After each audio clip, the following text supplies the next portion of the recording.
Just before I get started, I did want to thank the organising committee for putting on such a great tech conference locally here in Perth. I think it's so important for our industry, and also to thank the sponsors who helped make that happen, and for all of you coming along today to make it so worthwhile. So thanks for that.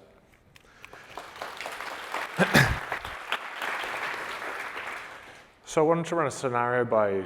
Just imagine for a few moments that you're the CIO of a multi-billion-dollar ASX-listed business. The company has been using cloud for a number of years now. You're no stranger to it, and you've got a lot of value from it in your business. You've got plans to migrate more workloads from your on-prem data centers as you look to really consolidate into the cloud. You've got financial budget for next year all sorted out, and just a few months later, finance presents you with a year-to-date budget update. Your budget for the year was $4 million, but they've shown you that in just the first 2 months, you're already 25% of the way through that. You're on track to spend $8 million this year. It gets a little bit worse. Finance show you some data that shows that your costs have been growing at 7% compounding each and every month for the last year. And all you can muster up is a gobsmacked look and say, we spent how much? What am I going to do now? Like, how are we going to get this situation under control? As Ross said, my name's James Vulling, great to be here. I've been holding technology leadership roles for the last 15 years, the CTO of a couple of startups and scale-ups. I'm currently working as a principal consultant at a professional services business called Mantle Group, who work across cloud, data, digital, and cybersecurity, and my particular focus is in AWS. Proud to be a co-organiser of the Perth AWS user group locally here, so if you're keen on AWS or adjacent cloud topics, then please do check us out on Meetup and come along. We meet monthly and sometimes run hands-on workshops, so a great way to get some more familiarity with cloud concepts. And I'm also an AWS community builder. In today's presentation, I want to talk you through an overview of the FinOps framework, how to run an effective FinOps discovery process. The gaps are identified. The scenario that I actually outlined at the start was real. I was engaged at that customer on some other unrelated work, and the CIO and head of infrastructure turned to me to help remedy this situation to stop the bleeding effectively. And I wanted to take you through that. And then the value of continuous improvement in relation to managing your cloud costs. And I guess just before we move on, this situation relates to AWS, but the same concepts apply across any cloud that you might be using. And so I think from a principles perspective, you can take that back to Azure or GCP or other just as easily. So first of all, the word FinOps, much like DevOps, it's a portmanteau of the words financial and operations smooshed together. And really, at the core, it's a cultural practice aimed at maximising the value of cloud by aligning IT, engineering, finance, and management. And to help with this, the FinOps Foundation, which is actually part of the Linux Foundation, who also manage the CNCF project, for those of you familiar with that, they published this framework. The framework introduces quite a few taxonomy terms, so we won't be diving into them too deep, but I did want to call out like the use of principles, the personas that they believe it applies to, the maturity assessment capabilities, and then the phases on the pinwheel on the right. Underpinning that are the domains across the bottom, and there are also a whole set of capabilities that aren't shown on the slide here. For today, we're just going to focus on the pinwheel that's on the right, the 3 phases: inform, optimize, and operate. So inform is all about minimizing surprises by making sure the right people have the right data at the right time. It's about allocating cost to the right area within the organization for the resources that exist within the cloud. The optimize is all about reducing spend where possible, such as minimizing waste, utilizing cloud discount pricing models, and considering architectural trade-offs to optimize unit metrics. And the operate phase includes cloud governance and compliance, training programs for your staff, automation, and building a culture of accountability, collaboration, and empowerment. It also highlights how central continuous improvement is to the ongoing success of your FinOps initiatives.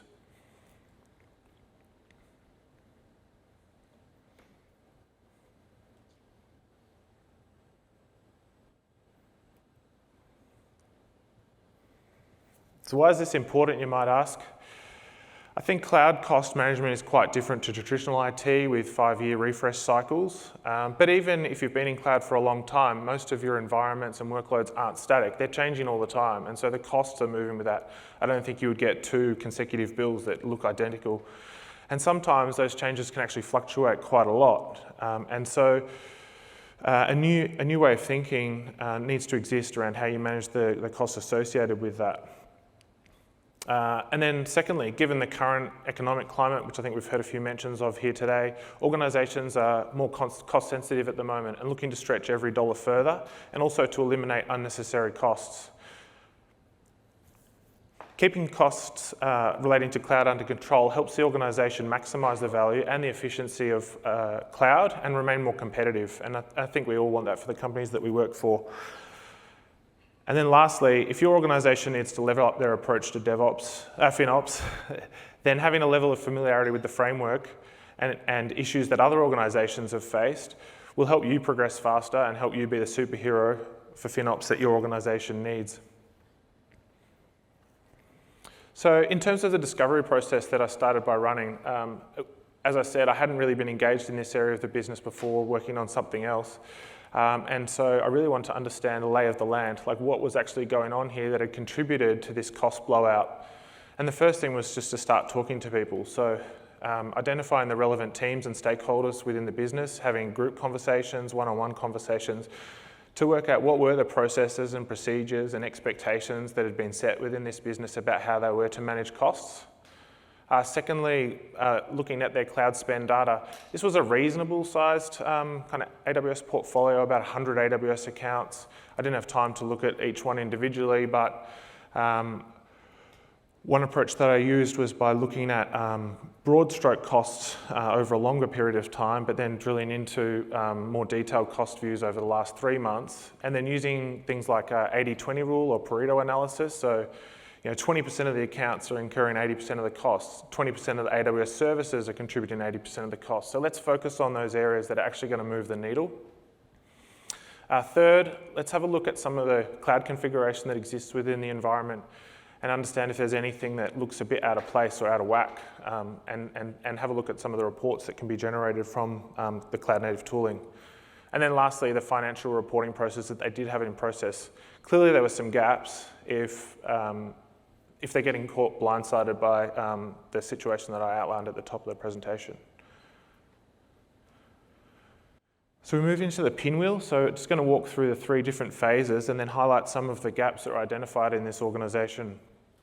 In terms of the inform phase, there was a clear misalignment in spend allocation between finance and IT. So management had a set of figures that they thought related to their budget.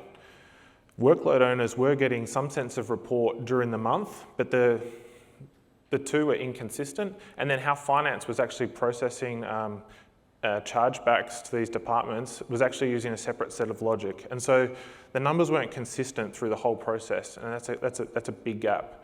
Secondly, was an inconsistent use of currency. So in some places they were talking about Australian dollars, and in some places they're talking about US dollars, and that did add a lot of confusion and make things more complicated when people were talking about this. Third, this organisation was actually using a cloud reseller arrangement, and what that meant is that they couldn't actually use the native tooling that existed within the AWS console, so like cost and usage reports for those that are familiar. They did have third-party tooling that tried to do the same, but it wasn't as sophisticated. And what that meant is they lost the granularity that exists within the more powerful set of features that exist within the AWS console. Fourth, there were internal disputes about how allocation of costs should exist with workloads. That's not my staff, or I don't look after that, and it being kind of unclear and murky. And to make matters worse, they weren't tagging resources, so everything was kind of rolling up to an account where you have a bunch of shared resources that, like, how do you apportion for my share of a shared pool of things? And then lastly, there was basic or no cost modeling being done for new workloads and no post-launch review. So, I'd definitely recommend that if you're using AWS, then get started with the AWS pricing calculator as a way to get started. But it does require you to make some assumptions about how much usage there is going to be on your workload. Nothing beats the real data. So, going back to look at that during your workload build, but also when the workload is live, to actually see how far you were from the mark, and then also update forecasts now that you've got real world data. If we move into optimization, there were wastage instances caused by over-provision and unused resources. So cloud providers offer tools that can identify the most impactful optimization opportunities. Things like Trusted Advisor and Compute Optimizer in the AWS ecosystem. These just weren't being looked at, no one was acting on them, so they were basically just sitting there with these recommendations saying how many thousands of dollars they could save, but no one doing anything about it. And I think that, in a lot of organizations, it's just a fact of being too busy. There's always more work than there is that can ever be done, and so it's just another thing that's on people's plate. Second, there'd been occurrences where resources for workloads had been scaled up or out to meet certain performance goals that they needed to hit, but then they hadn't been scaled back down, and they weren't using elastic services that just scale dynamically as they're needed. Third, there were resources operating 24/7 unnecessarily. So if you think about non-production environments specifically, and in this context, they had a full-scale prod used for performance testing, which was just sitting there running all the time idle. If you look at eliminating those non-prod environments when they're not being used, you can generally save about 65% of costs if you look at just having them on for, say, a 12-hour day on weekdays only. Fourth, the cloud usage wasn't aligned to cloud service pricing models. So just to highlight what I mean by that, I want to give you an example. They were using an AWS feature called Web Application Firewall. Now that service has an amount of fixed cost and an amount of variable cost based on how heavily you use it, how many requests you process. The fixed cost is not very high, but if you have 100 microservices that each have an instance of that, and then you have 4 or 5 environments, very quickly the fixed cost is significantly higher than the variable cost of the consumption that you're using. So there's no reason to have it like that. A service like the Web Application Firewall can be attached to multiple resources, and it also improves consistency of those rule sets across so many microservices that probably are, have a lot in common in terms of the type of firewall rules you would want in place. So simple changes like that could knock thousands of dollars off the monthly bill. And then lastly, they weren't making use of discounts that can be achieved via committed spend. So the cloud providers will all reward you with discounts for demonstrating a commitment to use their services over the coming period. In AWS, it's things like savings plans and reserved instances. But there are committed use discounts that exist within Azure and GCP as well. This company had previously been using savings plans, which is great as a broad brush of savings across a range of compute services that AWS offer. But the savings plan had expired 6 months ago, and so now they're getting no benefits of that, which just is money for jam, really. And so, and then lastly, the negotiated pricing. Once you do reach a certain level of spend on these cloud providers, I'd encourage you to have a discussion with your account manager. There are processes for you achieving enterprise discounts for commitment across the board. Now those negotiations can take several months, so I think you should expect that, and it does require contribution from the various teams that outlined above, management, finance, and IT, to all input into that process and get the most out of it. Incidentally, the FinOps Foundation that I mentioned earlier run an annual survey about the state of FinOps.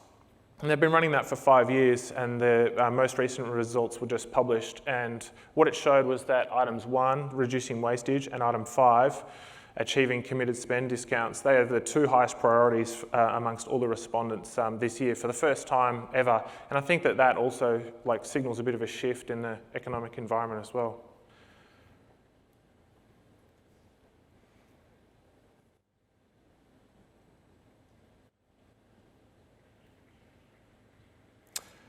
Yeah, and so on the last phase of the pinwheel, the operate phase, the set of gaps I want to talk to you about. So the lacking governance and accountability for cost and forecast. And when I say that, I kind of think about it at a couple of layers. There's kind of like this enterprise level of it. Like, how do they get caught surprised by like such a significant overspend? Like, what's going on that's led to that, like, not being on the radar? And I think about it in terms of like the fable of the frog in the pot of water on the stove and doesn't realize it's hot until it's too hot. And I think it's like that. Like, in this organization, cost wasn't a problem until it was a problem. And then they needed to intervene. But then at a team level, like, there were reports being sent but not being acted upon. There was pretty clear evidence of that. Secondly, like, existing reports were missing critical information. So it's one thing to say where you're at in terms of cloud spend so far in a month, but like, where should we be at? Like, how much as a percentage of our budget have we used versus like where we should be? How do you provide some more context about that so that you can inspire some action from the people who can make a difference? Third, the concept of cloud unit economics hadn't been considered. So if you're not familiar with unit economics in this context, it's the idea that we're trying to correlate the delivery of business value with the expense related to cloud. So let's just say we're a widget manufacturing company and we're going to produce 100 widgets this month, and our cloud cost is $100. So it's $1 of cloud cost per unit of business value delivered. Now, if we produce 200 widgets next month, but our cloud spend only changes modestly, then maybe we get our unit economics from a $1 down to 50 cents, for example. And I think that that's a really useful framework for assessing architectural trade-offs. If you have a large amount of storage that you're using and you turn on something like intelligent tiering, you can straight away look at how that impacts like the unit economics for your workload. And I think that, you know, as a crawl, walk, run kind of a framework, maybe that's a little bit down the track, but I think aspiring to get to a place like that where you can actually have better conversations with the business about how cloud spend and business value delivery is realized, it's much more meaningful. And then lastly, no culture of ongoing continuous improvement in relation to FinOps. I mean, clearly it was like a nascent function. They weren't really doing anything on a proactive basis around FinOps, but I think that's the biggest thing. And so just to dwell on that a little bit more, you know, I think the words continuous improvement always sort of strike that OODA loop, and what I'm talking to you about is just one turn through the cycle, but I think this is the biggest thing, and it's easy to say and hard to do in the sense that there are always so many competing priorities, and, you know, now you're asking me, you know, we're already trying to level up on security and delivering more features and business value, and now you want me to look at cost. It's like another thing that's competing. But the rewards are there, and, you know, we had the benefit that we had executive attention. Obviously, there was a fire burning, and they wanted to get that under control. So I think that helps a lot in terms of getting momentum. But the other technique we used was cost of delay. So how can we actually quantify the savings that can be made using cost of delay as a metric? So cost of delay is like, if we don't act, this is how much it's costing us every month to not act, basically. And so, you know, that can be used in a product development point of view as well, but I think using it in this context allowed us to kind of stack rank the different optimizations that we'd been able to identify so that we knew we were dealing with the most important ones first. And I think in relation to continuous improvement, the other point I want to make is that depending on where your organization's at now, with like a short concerted effort towards this, I think you can level up quite quickly, and then it really becomes more like a maintenance and kind of grooming type approach. It's not going to require that intensive effort forever. You know, you can get a lot of these foundational parts in place and then sort of back the foot off the gas a little bit. So using this approach, we were able to identify $2 million a year in savings, potential savings, representing about 25% of the bill that they were expecting for that year. And within the first 30 days of starting, we were actually able to implement more than $50,000 a month in direct savings. So, you know, that's just improving that situation each and every month thereafter. Some of them just take a little bit longer, and so, you know, there was a long backlog for them to continue remediating. Just before I close, some of you might have heard of Werner Vogels. He's the CTO of Amazon. At their reInvent conference in late last year, Werner spent the first hour of a 2-hour keynote in a matrix-like sequence talking about what he calls the frugal architect. These are 7 laws, and I think that there's a lot of overlap between this frugal architect laws and the FinOps framework, although this has a more kind of builder-centric practitioner lens, and so some of you might find that interesting. But I think the concepts have some good parallels. And just before finishing, I want to leave you with a few questions that you might want to ponder. Is the cloud spend in your organization on target? Do you have wastage, and how much wastage in your cloud cost? Are you leveraging discounts, or are you paying top dollar when you don't really need to be? Do you have that culture of continuous improvement for FinOps? And does your organization collaborate across departments on how to obtain the most value from cloud? Because it really does take everyone having a seat at the table to achieve that. And with that done, I'll take some questions, I think, if we've got time, and otherwise it'll be lunches on me.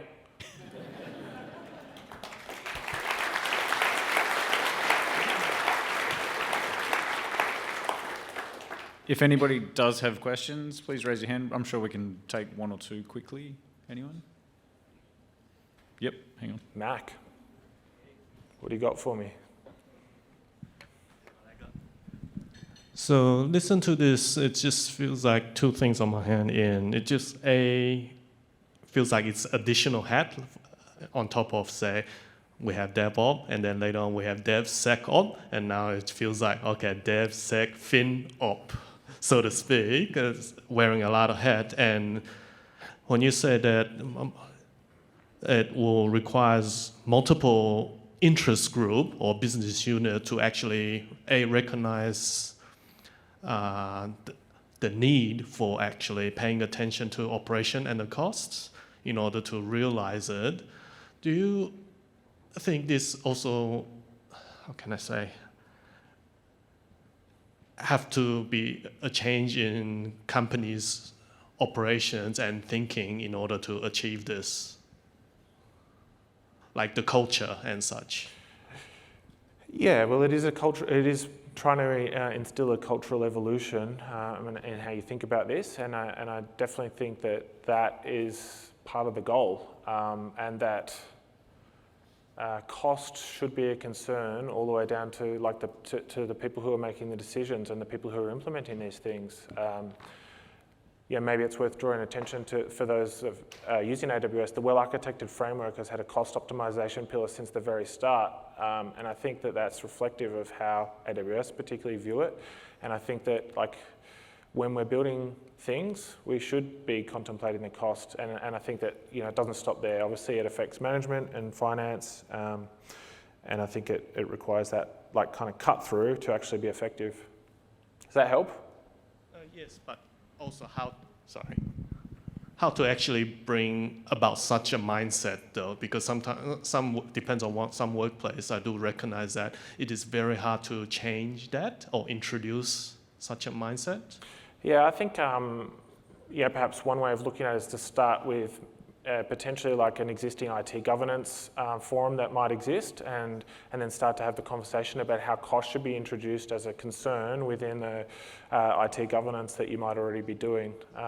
That's probably a good place to start. Obviously, IT leadership should be very concerned about this, always wanting to know where costs are at, and it is a moving target. So I think just starting the conversation and finding some allies to drive that forward, but also starting locally, in the stuff that you're doing. So the workload that you might be working on, how do you make sure that you are exhibiting good behaviours around forecasting your costs for workloads that you're looking to create, for example? All right. With that, I know we're 5 minutes over time, so I'm sure everybody wants to go grab some lunch. Thanks again to James. That was a great talk. Thank you. Thanks for watching.